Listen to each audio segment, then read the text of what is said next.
Social media Patel Prahlad भाई। आज इस बुलेटिन में बात होगी बुलडोजर एक्शन पर सुप्रीम कोर्ट की बीजेपी सरकार को फटकार की, राहुल गांधी की मुंबई दौरे की। देखेंगे आरएसएस नेता के बयान से कैसे मुश्किल में फंसी महाराष्ट्र सरकार, तेजस्वी यादव ने नीतीश की किस योजना पर उठाए सवाल। देखेंगे गोवा में बीजेपी नेता ने क्यों अपनी ही सरकार को बता दिया भ्रष्ट। और बुलेटिन के आखिर में देखेंगे जाने माने कार्टूनिस्ट इरफान की किस खबर पर पड़ी तिरछी नजर। लेकिन दिन भर की तमाम बड़ी खबरों से पहले एक नजर आज की सुर्खियों पर। झारखंड विधानसभा को मिला नेता प्रतिपक्ष, बीजेपी ने बाबूलाल मरांडी को बनाया नेता प्रतिपक्ष। झारखंड में सरकार बनने के बाद से खाली थी नेता प्रतिपक्ष की जगह। कांग्रेस अध्यक्ष मल्लिकार्जुन खड़गे ने पीएम मोदी पर साधा निशाना, कहा मोदी सरकार ने सफाई के नाम पर मां गंगा से केवल किया धोखा। विधानसभा में सीएम उमर अब्दुल्ला का बड़ा बयान, बोले अगले साल तक बहाल हो जाएगा जम्मू कश्मीर को राज्य का दर्जा। और हरे निशान पर बंद हुआ शेयर बाजार, 609 अंकों की बढ़ोतरी के साथ 74,340 पर बंद हुआ सेंसेक्स। वहीं 207 अंकों की बढ़त के साथ 22,544 पर बंद हुआ निफ्टी। ये तो थी सुर्खियां। अब बात आज की सबसे बड़ी खबर की। यूपी सरकार में अपराधियों पर लगाम कसने के लिए बुलडोजर एक्शन शुरू किया गया, लेकिन बाद में ये बुलडोजर सरकार विरोधियों के खिलाफ हथियार बन गया। विरोधियों को डराने के लिए बुलडोजर का सहारा लिया जाने लगा। बाद में यूपी सरकार की पॉलिसी देश के दूसरे बीजेपी शासित राज्यों तक पहुंच गई और नाम दिया गया बुलडोजर जस्टिस। लेकिन अब इस बुलडोजर जस्टिस को लेकर सुप्रीम कोर्ट ने बीजेपी सरकार को जबरदस्त फटकार लगाई है। देखिए ये रिपोर्ट। योगी सरकार का बुलडोजर अब उस पर ही भारी पड़ने वाला है। सुप्रीम कोर्ट ने प्रयागराज में 2021 में हुए बुलडोजर एक्शन को लेकर यूपी सरकार को जमकर सुनाया। कोर्ट ने कहा है कि वो गिराए गए मकानों को सरकार के खर्च पर दोबारा बनवाने का आदेश दे सकता है। दरअसल याचिकाकर्ताओं ने दलील दी थी कि उन्हें नोटिस मिलने के कुछ घंटों के भीतर बुलडोजर चला दिया गया, जवाब देने या कानूनी बचाव का मौका तक नहीं दिया गया। मामला 7 मार्च 2021 का है, जब बुलडोजर कार्रवाई में 5 लोगों के मकान गिराए गए थे, जिसमें प्रोफेसर अली अहमद और वकील जुल्फिकार हैदर का नाम भी शामिल था। याचिकाकर्ताओं ने कोर्ट को बताया कि उन्हें शनिवार 6 मार्च की रात को नोटिस दिया गया। हालांकि नोटिस पर 1 मार्च की तारीख लिखी थी। 7 मार्च को रविवार था, कोर्ट जाने का मौका ही नहीं था और सुबह बुलडोजर से मकान ध्वस्त कर दिया गया। याचिकाकर्ताओं ने कहा कि जिस जमीन पर ये मकान बने थे वो लोग उसके लीज होल्डर थे। प्रशासन ने उस जगह को अतीक अहमद से जोड़ते हुए ये कार्रवाई की थी।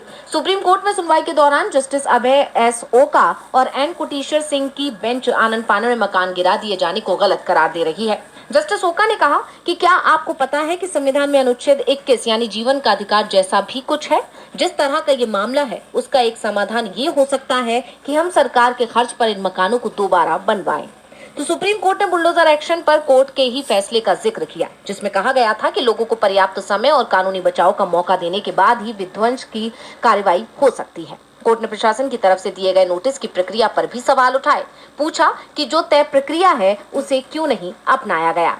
सुप्रीम कोर्ट के तेवरों से बीजेपी की सरकार बैकफुट पर है। कोर्ट ने साफ कर दिया कि जो नियम बनाए गए हैं उन्हें मानना ही होगा, नहीं तो नतीजे भुगतने होंगे। नतीजे बीजेपी यूपी में ही नहीं महाराष्ट्र में भी भुगतने पड़ सकते हैं।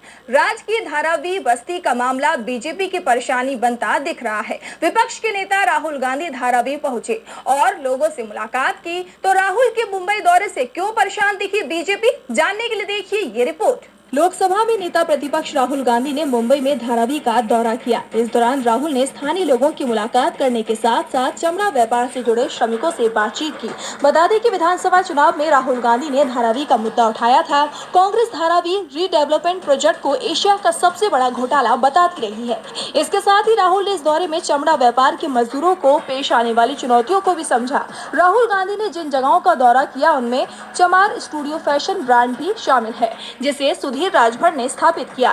धारावी दुनिया का सबसे बड़े चमड़ा व्यापार केंद्रों में से एक है, जिसमें 20,000 से अधिक चमड़ा विनिर्माण इकाइयां हैं, जिनमें 1 लाख से ज्यादा लोग काम करते हैं। राहुल के धारावी प्लान से बीजेपी पहले से ही परेशान दिखाई दे रही है। विधानसभा चुनाव में भी इसका असर दिखाई दिया था और अब जल्द ही महाराष्ट्र में निकाय चुनाव होने हैं। बीजेपी की नजर बीएमसी पर है। ऐसे में धारावी का मामला गरमाता है तो बीएमसी चुनाव में बीजेपी के सामने मुश्किलें और बढ़ जाएंगी। बता दें कि राहुल रात को मुंबई में रुकेंगे और सुबह मुंबई से अहमदाबाद के लिए रवाना होंगे। दरअसल अगले महीने गुजरात में कांग्रेस का अधिवेशन होना है। इसी सिलसिले में राहुल कल यानी कि 7 मार्च से 2 दिन के गुजरात दौरे पर रहने वाले हैं। यहाँ राहुल गांधी पार्टी नेताओं और कार्यकर्ताओं के साथ बैठक करेंगे। वह विधानसभा चुनाव को लेकर भी रणनीति बनाएंगे। राहुल के मुंबई पहुंचने से बीजेपी परेशान दिख रही है। उसकी परेशानी आरएसएस ने भी बढ़ा दी है। पहले से ही महाराष्ट्र और कर्नाटक के बीच में भाषा विवाद के चलते टकराव चल रहा था। अब आरएसएस के नेता भैयाजी जोशी ने मराठी को लेकर ऐसा बयान दिया जिसने बीजेपी की मुश्किलें बढ़ा दी हैं। देवेंद्र फडणवीस भी संघ नेता के बयान का विरोध करने को मजबूर हो गए हैं। तो क्या है पूरा मामला, जानने के लिए देखिए ये रिपोर्ट। तमिलनाडु और कर्नाटक के बाद अब महाराष्ट्र में भी भाषा को लेकर विवाद छिड़ गया है। इस बार ये विवाद आरएसएस के नेता के बयान पर छिड़ा है। आरएसएस नेता भैयाजी जोशी ने मराठी के बारे में बात करते हुए कहा कि मुंबई की कोई एक भाषा नहीं है, इसलिए मुंबई आने या यहाँ रहने के लिए मराठी सीखने की जरूरत नहीं है। आरएसएस नेता के इस बयान ने महाराष्ट्र की सियासत में भूचाल ला दिया है। विपक्षी दल शिवसेना और एनसीपी इस पर भड़क गए हैं। शिवसेना यूबीटी सांसद संजय राउत ने तीखे स्वर में सवाल किया कि आप मुंबई में आकर इस तरह का बयान कैसे दे सकते हैं? क्या आपको महाराष्ट्र की संस्कृति और इतिहास का कोई सम्मान नहीं है? मुंबई जो मराठी मानुष का गढ़ है, वहां इस तरह की बातें करना पूरी तरह से असंवैधानिक है।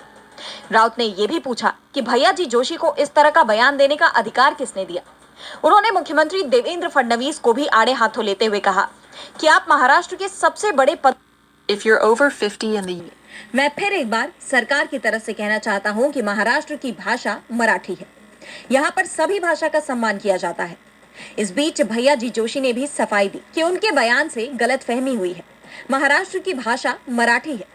आपको बता दें कि पूरे दक्षिण भारत में भाषा को लेकर तनाव दिखाई दे रहा है। मोदी सरकार की 3 भाषा नीति के खिलाफ तमिलनाडु के सीएम एमके स्टालिन ने अपना रुख साफ कर दिया है। कर्नाटक ने भी विरोध जताया है। तेलंगाना और पंजाब में भी इसकी गूंज सुनाई दे रही है। इस बीच आए आरएसएस नेता के इस बयान ने इस विवाद को और भड़का दिया है। ऐसे में अब ये मामला कैसे शांत होता है या और भड़क जाएगा, ये आने वाले वक्त में साफ हो जाएगा। लेकिन एक बात तय है कि मोदी सरकार अब इस मुद्दे पर बुरी तरह से घिर गई है। भाषा विवाद बीजेपी की चिंता बन चुका है। खास तौर पर महाराष्ट्र और दक्षिण के राज्यों में इसे लेकर जिस तरह से विरोध हो रहा है उसने बीजेपी को और मुश्किल में डाल दिया है। तो बिहार में भी बीजेपी और उसके सहयोगियों की मुश्किलें बढ़ती दिख रही हैं। तेजस्वी यादव ने कई बड़ी घोषणाएं कर दी हैं। ये भी साफ कर दिया है कि महागठबंधन की सरकार बनेगी तो नीतीश कुमार का एक बड़ा फैसला पलट दिया जाएगा। देखिए ये रिपोर्ट। बिहार में आरजेडी नेता तेजस्वी यादव ने शराबबंदी को लेकर एक बड़ा ऐलान किया है। उन्होंने शराबबंदी कानून में बदलाव करने की बात कही है। नेता प्रतिपक्ष तेजस्वी यादव ने प्रेस कॉन्फ्रेंस की। इस दौरान उन्होंने नीतीश सरकार पर हमला बोला है और सीएम नीतीश कुमार की योजना शराबबंदी को पूरी तरह से विफल बताया। तेजस्वी ने कहा कि इस साल होने वाले विधानसभा चुनाव के बाद जब हमारी सरकार बनेगी तो बिहार में शराबबंदी कानून में बड़ा बदलाव किया जाएगा। इसमें साल 2016 के पहले वाली स्थिति लाई जाएगी और तारीख को इससे अलग किया जाएगा, क्योंकि ये प्रदेश की बड़ी आबादी के लिए जीविका का जरिया है। नेता प्रतिपक्ष ने आरोप लगाया कि ये कानून न सिर्फ गरीबों की तबाही की वजह बन गया है बल्कि पुलिस के लिए दमन का एक बड़ा हथियार भी बन चुका है। बता दें शराब बिहार में फिलहाल बंद है। शराब बेचने पर गिरफ्तारी होती है, जिस पर तेजस्वी का बयान सामने आया है। उन्होंने कहा कि लालू यादव ने शराब को टैक्स फ्री किया था, अब फिर से उसी तर्ज पर पुरानी व्यवस्था में शराब शामिल रहेगी। इसके अलावा तेजस्वी ने बिहार में फ्री बिजली का ऐलान किया है। आरजेडी नेता ने कहा कि महागठबंधन की सरकार बनी तो बिहार में 200 यूनिट फ्री में बिजली दी जाएगी। इसी तरह बिहार में 100% डोमिसाइल नीति लागू की जाएगी। सरकारी नौकरी के लिए भरने वाले फॉर्म का पैसा नहीं देना पड़ेगा। वहीं जब तेजस्वी से सीएम फेस को लेकर सवाल किया गया तो उन्होंने कहा कि महागठबंधन में सीएम का चेहरा कोई भी हो, मुझे फर्क नहीं पड़ता, मैं अपने काम में लगा हूँ, जनता तय करेगी आगे क्या होगा। तेजस्वी का ये ऐलान बीजेपी के लिए आगामी चुनावों में बड़ी चुनौती खड़ी कर सकता है।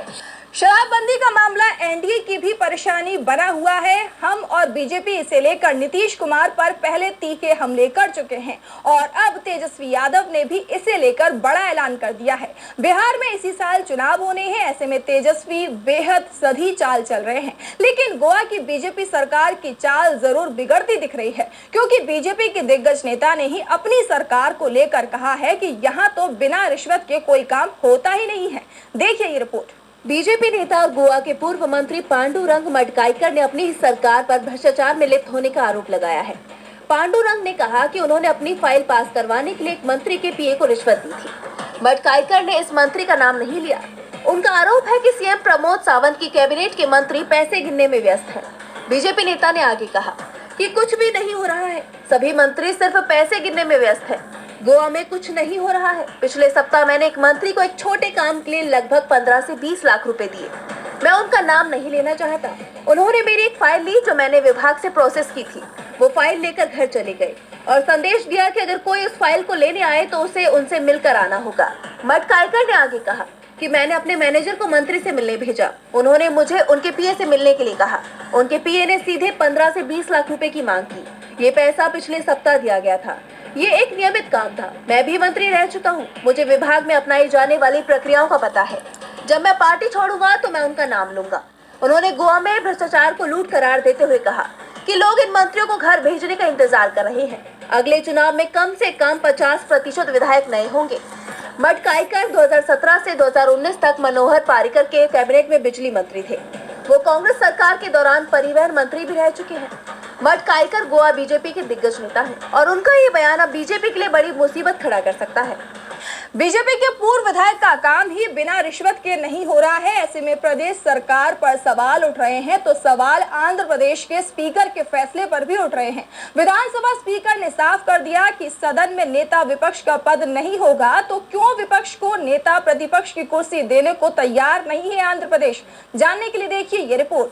आंध्र प्रदेश की विधानसभा में एक बार फिर वाईएसआरसीपी को मुख्य विपक्षी दल घोषित किए जाने की मांग उठी।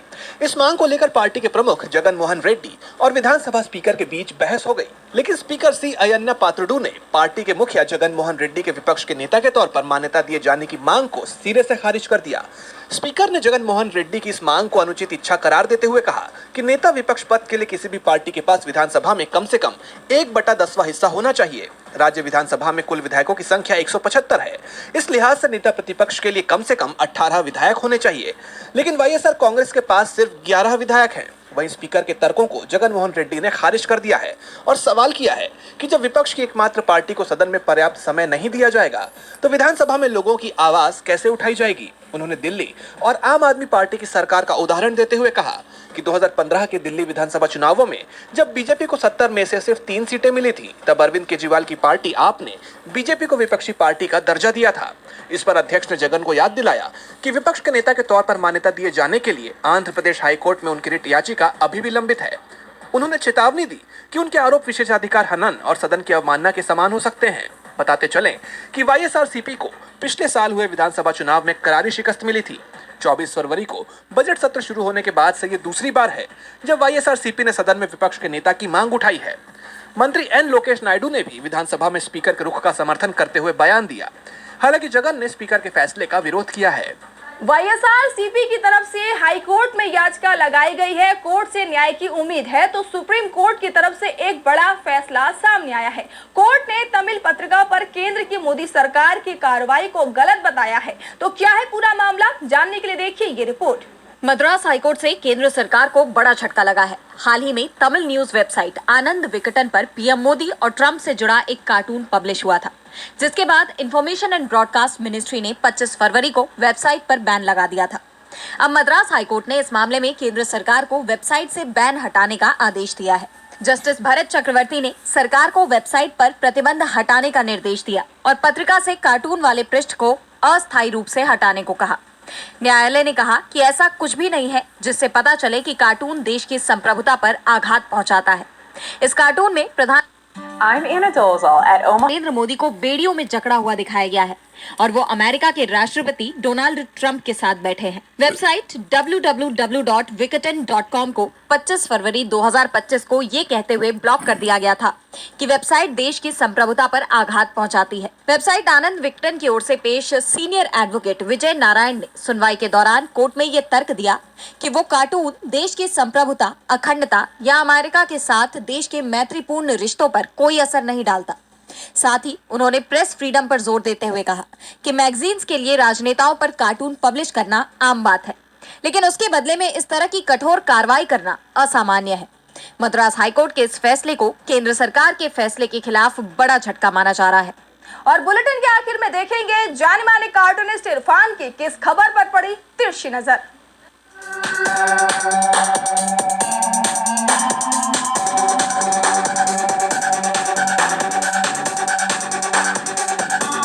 लीजिए, वरिष्ठ कांग्रेसी नेता और पूर्व प्रधानमंत्री राजीव गांधी के बाल सखा, उनकी कैबिनेट के खास अंग मणिशंकर अय्यर आज बीजेपी के काम के हो गए हैं। उन्होंने राजीव गांधी की शिक्षा पर ही सवाल उठा दिए हैं। उन्होंने कहा कि राजीव गांधी कई बार अपनी पढ़ाई लिखाई में फेल हुए और एक प्रधानमंत्री के तौर पर उनकी शिक्षा दीक्षा भी पूरी नहीं हुई थी। फिर ये बात तो सही है मणिशंकर जी, राजीव गांधी जी आपके हिसाब से हो सकता है फेल न हुए हो, लेकिन वो एक नीच आदमी नहीं थे और अनपढ़ भी नहीं थे।